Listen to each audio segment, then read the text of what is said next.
आज की वीडियो में हम बात करेंगे पॉलिटिकल केओस से पैदा होने वाली नई सूरत हाल मार्केट के लिए कितनी परेशान कुन हो सकती है और आखिर कौन सी ऐसी वजूहात हैं जिसकी वजह से मार्केट मज़ीद गिरावट की तरफ जाती हुई नज़र आ रही है और वो कौन से लेवल हो सकते हैं जहां तक मार्केट फिलवक्त नज़र आ रही है और ऐसे में हमारी हिकमत अमली क्या होनी चाहिए। इन तमाम चीज़ों पर बात करते हैं।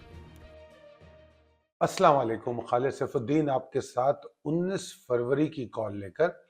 सबसे पहले तो मैं आप लोगों को बताऊं कि हमारा जो कैंडलस्टिक का जो कोर्स है वो हम अब कंक्लूड करने जा रहे हैं। तो ये मेरे ख्याल में लास्ट आपको कॉल होगी। तो अगर अभी तक आपने इसमें एडमिशन नहीं लिया है या आप सेंटिमेंटल एनालिसिस को सीखना चाहते हैं, समझना चाहते हैं लाइव मार्केट में कैसे फैसले होने चाहिए, और इस बात को जहन में रखिएगा मौजूदा हालात में जो मार्केट की सूरत हाल होगी, इसमें अगर आपको ये चीज़ें सीखने का मौका मिल रहा है तो बजाय इसके कि आप गलत ट्रेडिंग करें वॉलेटाइल मार्केट में, बेहतर है कि अपनी स्किल इन्हांसमेंट पर तवज्जो दें।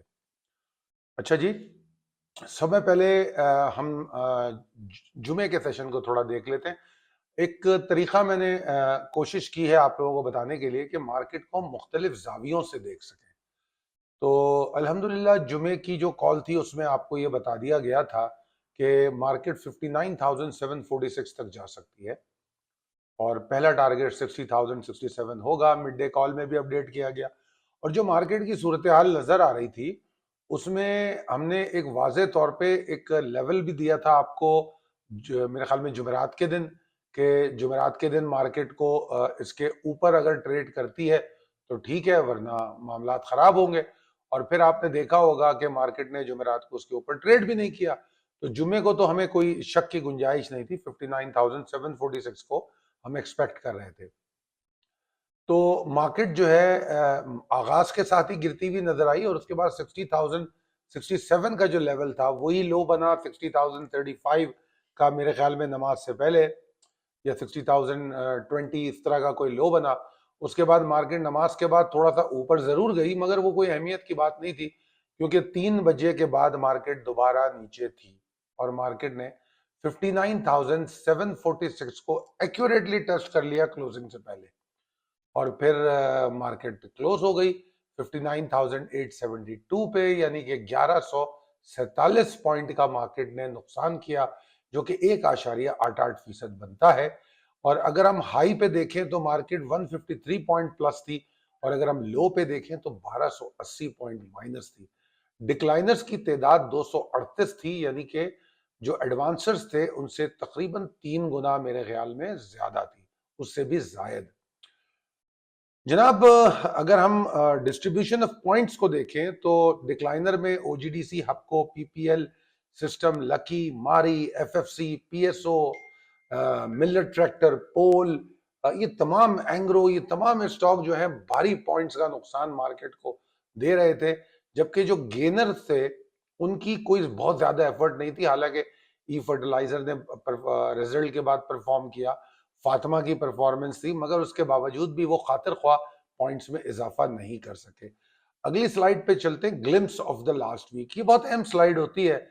ये इसलिए अहम होती है कि अगर अभी तक आपने ये गलती की है कि मंडे की कॉल को सही समझने की कोशिश नहीं की है, तो ग्लिम्स की स्लाइड को समझेंगे अगर, तो एटलीस्ट अगला वीक अपना बेहतर आप बना सकते हैं।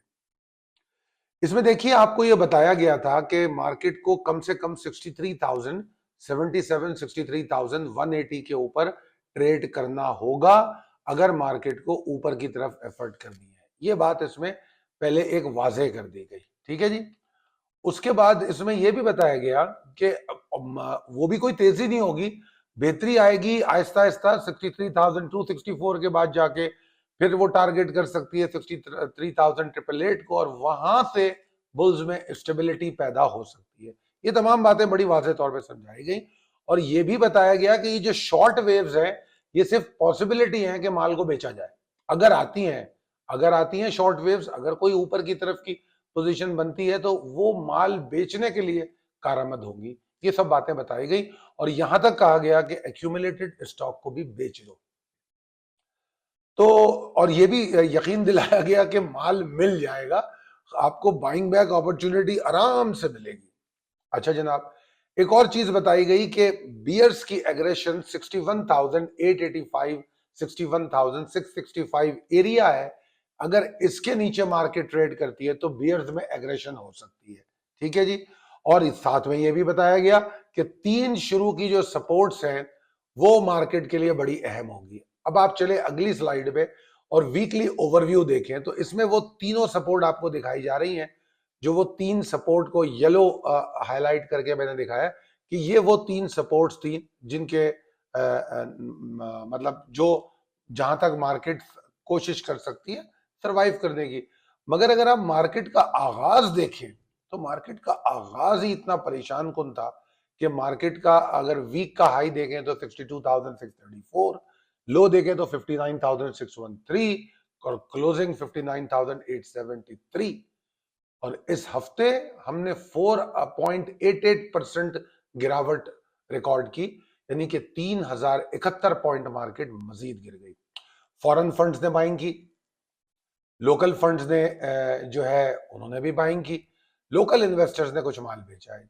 पिछले हफ्ते फॉरेन फंड्स की बाइंग अगर आप देखें तो मुसलसल है, लास्ट वीक जितनी थी कमोबेश उतनी ही अभी है। लोकल फंड्स में तब्दीली आई, उन्होंने लास्ट वीक माल बेचा था, इस वीक माल खरीदा है। अगर मैं ओवरऑल देखूं तो कोई फॉरेन इन्वेस्टर पोर्टफोलियो के जो नंबर है वो कोई बहुत ज्यादा परेशान कुन मुझे अभी तक नजर नहीं आए। तो आपने देख लिया जनाब के 61,885 का जो लेवल था उसके नीचे मार्केट ने जब ट्रेड किया तो फिर क्या हुआ। ठीक है जी। और फिर मार्केट जो है मतलब नीचे ही ट्रेड करती रही। आपने अगर मंडे का सेशन आपको याद हो तो एक भरपूर गिरावट के साथ आगाज हुआ था। इलेक्शन के रिजल्ट आ चुके थे और उन रिजल्ट को लेके लोगों में बड़ी मायूसी पाई जाती थी और उसके बाद फिर जो है मार्केट में गिरावट रही। और पीर के बाद मंगल को हमने एक लो बनाया, लो बना के वहां से बड़ी स्पीडी रिकवरी की और उस रिकवरी को बरकरार रखा बुध के दिन। मगर उसके बावजूद हम ये बार बार ये बात समझा रहे थे, अगर आपको याद हो मैंने यहां तक बताया कि market is moving with the gap opening sessions, which is basically आप समझिए कि मार्केट जो है एक पैनिक और एक्साइटमेंट दोनों कैफियत में गुजर रही है। ठीक है ना। तो ये ज्यादातर क्या होता है कि लोगों की जो सोच होती है उसको रिफ्लेक्ट करती है। तो मंगल और बुध को बेशक मार्केट ऊपर गई, उसके बावजूद भी हम तेजी की बात नहीं कर रहे थे। मैंने आपको रेंजेस बताई कि मार्केट अपनी जो पहली जो रेंज थी उससे बाहर आ चुकी है अब। और उसके बाद फिर हमने देखा कि बुध के दिन कोशिश भी हुई मगर मार्केट उस रेंज के करीब नहीं पहुंच सकी। एंड देन फिर जुमेरात को मार्केट को रिजेक्ट कर दिया उस रेंज ने और मार्केट फिर दोबारा नीचे आ गई। जुमेरात वो दिन था जिसमें खास तौर पे आपको एक लेवल देके बताया गया और जुमेरात को सेशन से पहले एक 40 सेकंड की ऑडियो मैंने की जिसमें मैंने खास तौर पे कहा कि यार प्लीज माल बेच देना, माल नहीं खरीदना अगर इस लेवल के ऊपर मार्केट ना जाए। वो ट्रिगर तब्दीली कोई नहीं थी, जो कॉल आपको यूट्यूब पे दी गई वही कॉल थी, मगर उसके बावजूद सिर्फ आपको दोबारा से इंश्योर किया। और ये बात जो है हम अपने सोशल मीडिया पर भी अपडेट कर चुके थे। प्रिसाइज लेवल टेबल आपके सामने है और अपडेटेड है। अच्छा जनाब, अब ये जो नए लेवल्स हैं ये आपके सामने अहमियत होंगी इनकी आने वाले दिनों में। अब मार्केट को और समझने की कोशिश करेंगे।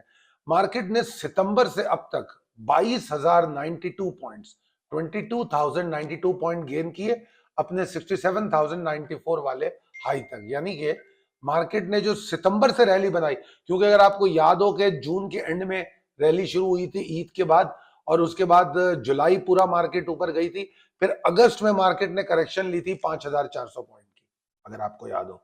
फिर उसके बाद सितंबर से मार्केट ने जो नॉन स्टॉप मूव बनाई, सितंबर, अक्टूबर, नवंबर और दिसंबर में जाके उसने 13 दिसंबर को अपना 67,094 का हाई बना लिया।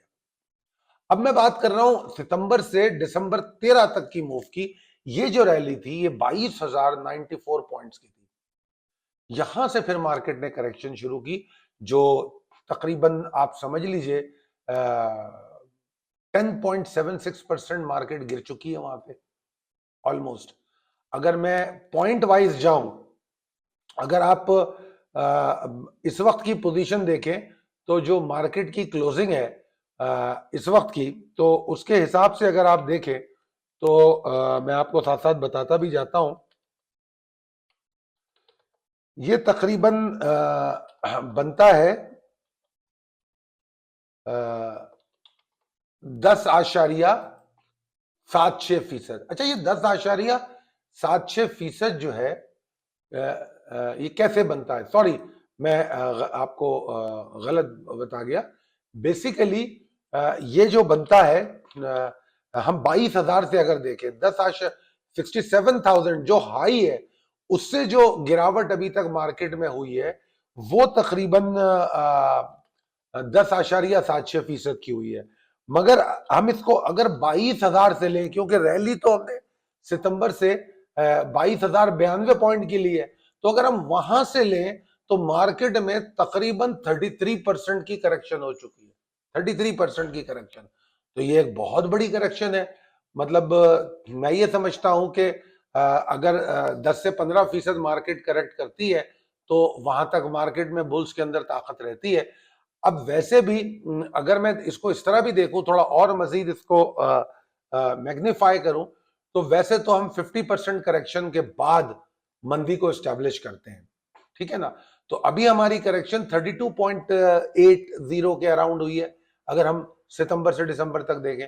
मगर मेरे हिसाब से ये अच्छी खासी करेक्शन है, इसके अंदर हमें कोई वो अपॉर्चुनिटी नजर नहीं आई जो, और खास तौर पे जो इवेंट्स पाकिस्तान में हुए, पॉलिटिकल केओस हुआ, उसके बाद तो मार्केट से बहुत ज्यादा उम्मीदें नहीं रखी जा सकती हैं।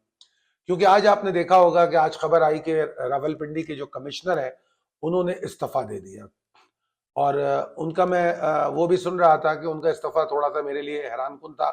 पहले तो मुतासर कुन था और अप्रिशिएटेड था कि उन्होंने इस बात को बरमला इजहार किया कि उन्होंने गलतियां की हैं और उसकी जिम्मेदारी भी ले रहे हैं, और वो सामने आके ये बात कह रहे हैं।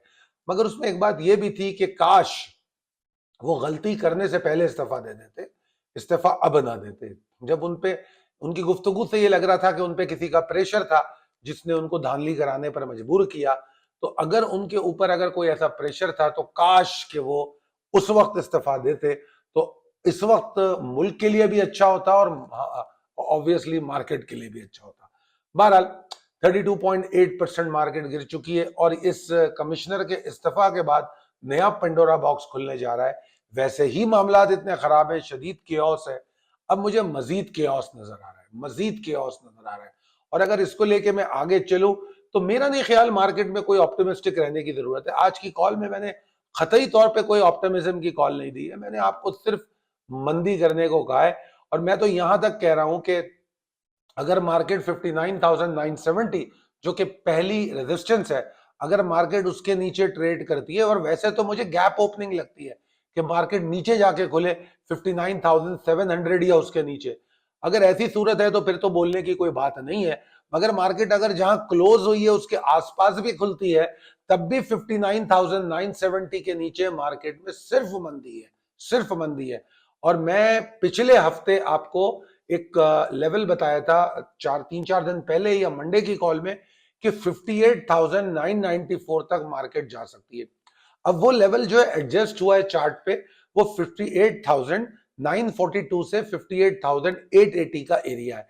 तो ये मार्केट का अब टारगेट बन चुका है। अगर मार्केट 59,700 के नीचे ट्रेड करना शुरू कर देती है तो फिर मार्केट बासानी तौर पे 58,942 880 को टारगेट करेगी। और अगर उसमें वॉल्यूम में इजाफा हो गया तो खुदा ना ख्वास्ता अगर कोई पैनिक की सूरत क्रिएट हो गई तो अल्लाह ना करे, मगर फिर हम मार्केट को 58,195 तक भी जाता हुआ देख सकते हैं। अगर मैं आपको पॉइंट के हिसाब से बताऊं तो 58,000 का जो ये लेवल है 900 वाला, इसी के पास मार्केट 1000 पॉइंट की गिरावट कर चुकी होगी। तो अगर मार्केट और नीचे जाती है तो हम 1500-1600 पॉइंट की गिरावट तो देख रहे हैं। अब पैनिक एडेड वो होगा प्रेशर में, एक कंपोनेंट होगा जो मजीद पॉइंट्स को ऐड कर सकता है, नेगेटिव पॉइंट को। कितना पैनिक होता है अब जारी बात है। आज हफ्ता है, आज पूरा शाम को करंट अफेयर्स पे यही कमिश्नर का इस्तीफा डिस्कस होगा, अदालतों की बातें डिस्कस होंगी, और उन्होंने वहां पर उनका भी नाम ले लिया है, चीफ जस्टिस साहब का और इलेक्शन कमिश्नर का, जो जिन साहब ने इस्तीफा दिया है। तो ये मामलात जो है बहुत खराबी की तरफ जा रहे हैं। इदारों के दरमियान वैसे ही काफी दबाव है इदारों पर, अब जो सियासी केओस है वो बढ़ता जा रहा है। और जुमेरात और जुम्मे का दिन जो था वो मौलाना फजलुर रहमान को क्रेडिट होता है, उन्होंने भी बड़े सारे मसले क्रिएट करवाए, और कभी एक बयान दिया उसके बाद उसको संभालने की कोशिश की।